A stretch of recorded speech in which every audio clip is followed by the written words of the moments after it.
Hello students, मेरा नाम लीना है। एजुकेशन वर्ल्ड में आप सबका स्वागत है। आज मैं हिंदी का एक नया लेक्चर, एक नया टॉपिक लेकर आई हूँ जिसका नाम है सर्वनाम। आपको जैसे याद ही होगा कि मैंने पहला जो चैप्टर करवाया था वो था संज्ञा, जो कि जिसे कि इंग्लिश में नाउन बोलते हैं। ठीक है, तो ये हम कर चुके हैं। अब संख्या को समझेंगे तभी हम सर्वनाम को जान पाएंगे, ये तो पहली बात है। तो पहले संज्ञा की परिभाषा मैं आपको बता देती हूँ कि संज्ञा क्या होती है। किसी व्यक्ति, वस्तु, स्थान या भाव के नाम को संज्ञा कहते हैं। ठीक है, अब हम आते हैं सर्वनाम। तो देखिए, वह शब्द जो संज्ञा के बदले में आए उसे सर्वनाम कहते हैं। जैसे मैं, तुम, हम, वह, आप, उसका, उसकी आदि। यह संज्ञा के स्थान पर आता है। संज्ञा और संज्ञा वाक्यांशों को आमतौर पर वह, यह, उसका और इसका जैसे सर्वनाम द्वारा प्रतिस्थापित कर सकते हैं ताकि दोहराव या सुस्पष्ट पहचान के परिहार या अन्य किसी कारण से। उदाहरण के लिए, वह राम है। वाक्य में शब्द वह सर्वनाम है जो प्रश्नाधीन व्यक्ति के नाम की जगह पर मौजूद है। अंग्रेजी शब्द वन और संज्ञा वाक्यांशों के हिस्सों की जगह ले सकता है। यह कभी कभी संज्ञा के लिए मौजूद होता है। देखिए, सर्वनाम को अच्छे से समझते हैं। सर्वनाम दो शब्दों के योग से बना है। सर्वनाम अर्थात जो नाम सबके स्थान पर प्रयुक्त हो उसे सर्वनाम कहा जाता है। उदाहरण देखिए, मोहन क्या है? संज्ञा है ना। मोहन एक व्यक्ति है, तो ये संज्ञा हो गई। मोहन 11वीं कक्षा में पढ़ता है। मोहन की माताजी डॉक्टर है। मोहन के पिताजी पुलिस है। आप देखिए, उपयुक्त वाक्य में मोहन क्या है? अभी मैंने बताया, संज्ञा है। इसका बार बार प्रयोग हुआ है। बार बार मोहन शब्द को दोहराना वाक्यों को अरुचिकर व कम स्तर का बनाता है। यदि हम एक वाक्य में मोहन यानी कि संज्ञा को छोड़कर अन्य सभी जगह सर्वनाम का प्रयोग करें तो वाक्य रुचिकर व आकर्षण बन सकते हैं। देखो कैसे, मोहन 11वीं में पढ़ता है। अब सर्वनाम प्रयोग होने लगा। वह स्कूल जा रहा है। अब वह क्या है? मोहन के बारे में बात कर रहे हैं, तो वह स्कूल जा रहा है। उसके पिताजी पुलिस हैं। उसकी बहन खाना बना रही है। तो देखिए किस तरह से ये पूरे वाक्य जो है सर्वनाम का प्रयोग करने के कारण काफी सुंदर बन रहे हैं। तो इस तरह से हम संज्ञा के स्थान पर इसका प्रयोग कर सकते हैं। अब आ गए हम सर्वनाम के भेदों पर। तो सर्वनाम के कितने भेद होते हैं? 6। पढ़ लेते हैं। पुरुषवाचक सर्वनाम, निश्चयवाचक सर्वनाम, अनिश्चयवाचक सर्वनाम, संबंधवाचक सर्वनाम, प्रश्नवाचक सर्वनाम और निजवाचक सर्वनाम। पहले पढ़ लेते हैं पुरुषवाचक सर्वनाम। जो सर्वनाम वक्ता यानी कि बोलने वाले, श्रोता सुनने वाले तथा किसी अन्य के लिए प्रयुक्त होता है उसे पुरुषवाचक सर्वनाम कहते हैं। आप देखिए, उदाहरण में दे देती हूँ। जैसे कि मैं क्या हूं? मैं वक्ता हूं, बोल रही हूं ना मैं, तो मैं हो गई वक्ता। तू या तुम, ये क्यों हो गए? श्रोता, आप सुन रहे हैं मुझे, तो मैं आपके लिए शब्द यूज कर सकती हूँ तू। या किसी अन्य के लिए, अब हम दोनों अगर बात करेंगे ना, वक्ता और श्रोता बोल रहे हैं, किसी तीसरे की बात कर रहे हैं, तो वो हो जाएगा तू नहीं, वो हो जाएगा वह। ठीक है, मैं दोबारा से बता देती हूँ। वक्ता हो गया बोलने वाला, श्रोता हो गया सुनने वाला और अन्य हो गया जैसे वह, हम किसी तीसरे के बारे में बात करेंगे। ठीक है, तो इसको उदाहरण देखिए। उसने मुझे बोला था कि तुम पढ़ रही हो।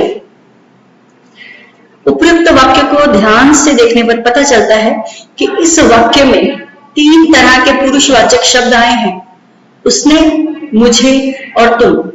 अतः स्पष्ट होता है कि पुरुषवाचक सर्वनाम के 3 भेद होते हैं। कितने भेद होते हैं? 3। देखिए, सर्वनाम के भेद तो हम कर रहे हैं। पुरुषवाचक सर्वनाम के 3 प्रकार कौन से? उत्तम पुरुष, मध्यम पुरुष और अन्य पुरुष। अब इसको हम विस्तार से देखते हैं। उत्तम पुरुष, अभी मैंने बताया भी था, उत्तम पुरुष होता है वक्ता। वक्ता जिन शब्दों का प्रयोग अपने स्वयं के लिए करता है उन्हें उत्तम पुरुष कहते हैं। जैसे मैं, हम, मुझे, मैंने, हमें, मेरा, मुझको आदि। तो ये सारे उदाहरण हो गए उत्तम पुरुष के, यानी कि वक्ता जब अपने स्वयं के लिए शब्द प्रयोग करता है। आगे देखते हैं मध्यम। श्रोता, यानी कि संवाद करते समय जिन सर्वनाम शब्दों का प्रयोग करता है उन्हें मध्यम पुरुष कहते हैं। जैसे तू, तुम, तुमको, तुझे, आप, आपको, आपके आदि।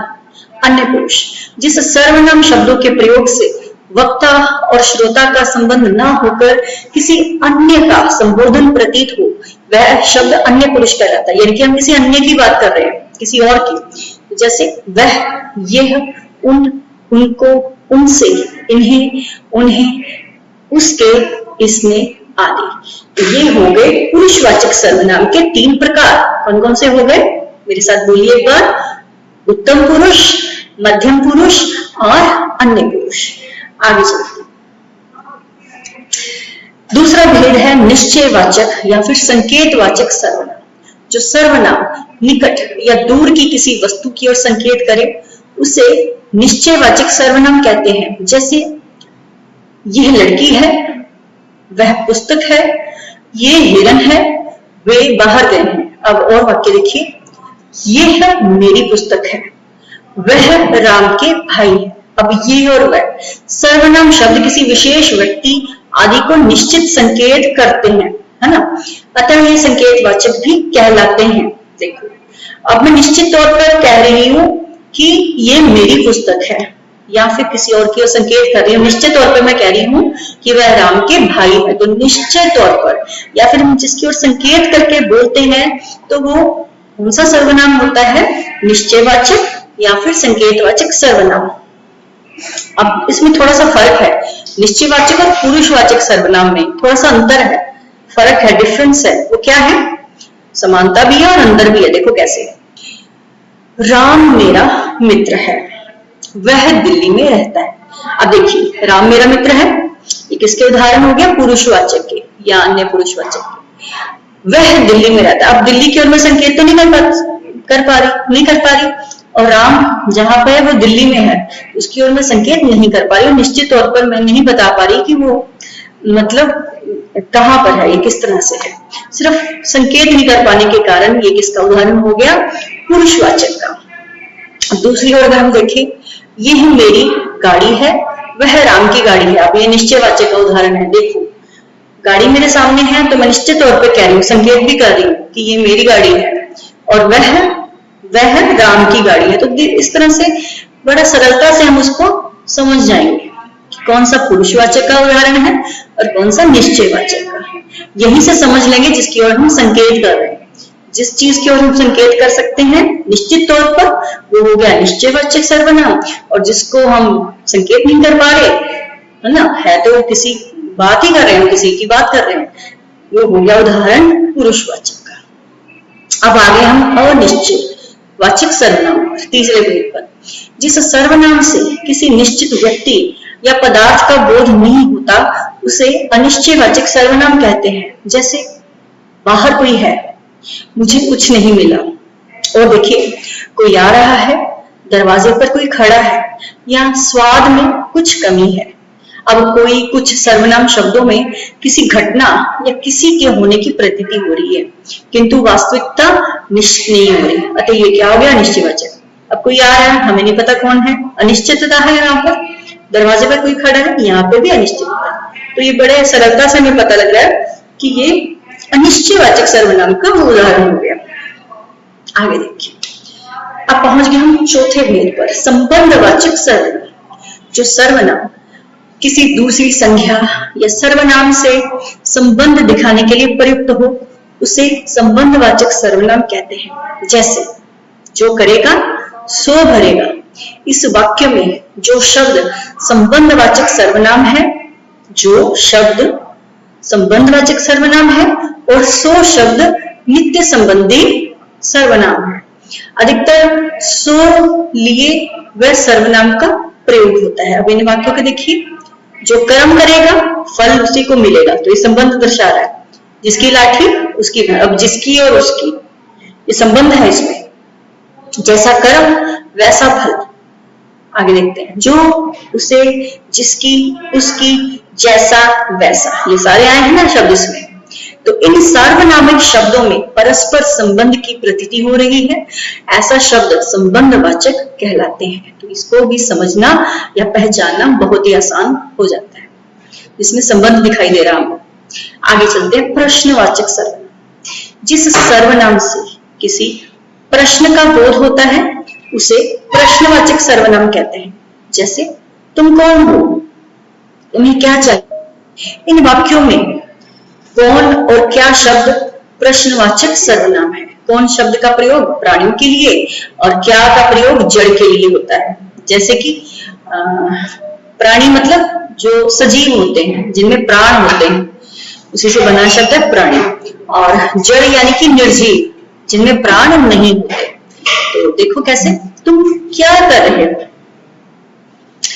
क्या राम पास हो गया, क्या, कौन, कैसे आदि सर्वनाम शब्द प्रश्नवाचक है। तो इसको आसानी से अगर समझना हो तो जिसमें प्रश्न आ रहा है तो प्रश्नवाचक सर्वनाम का उदाहरण हो जाएगा।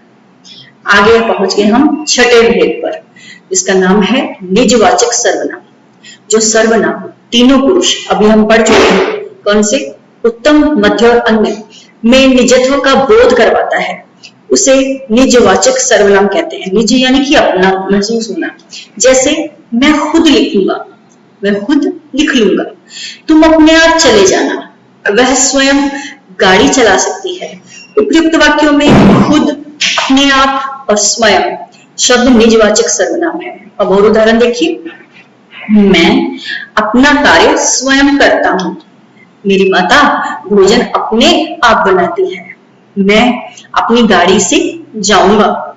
मैं अपने पिताजी के साथ जाऊंगा। अब देखिए, अपना, अपनी, आप, जिस सार्वनामिक शब्दों से अपने या अपनों का बोध हो उसे निजवाचक सर्वनाम कहते हैं। इस तरह से आज के लेक्चर में हमने सर्वनाम किया और उसके 6 भेद जो हैं वो किए हैं। आशा है आपको सर्वनाम संज्ञा की ही भांति अच्छे से समझ आ गए होंगे। इसी आशा के साथ यहीं पे लेक्चर खत्म करती हूँ मैं। धन्यवाद।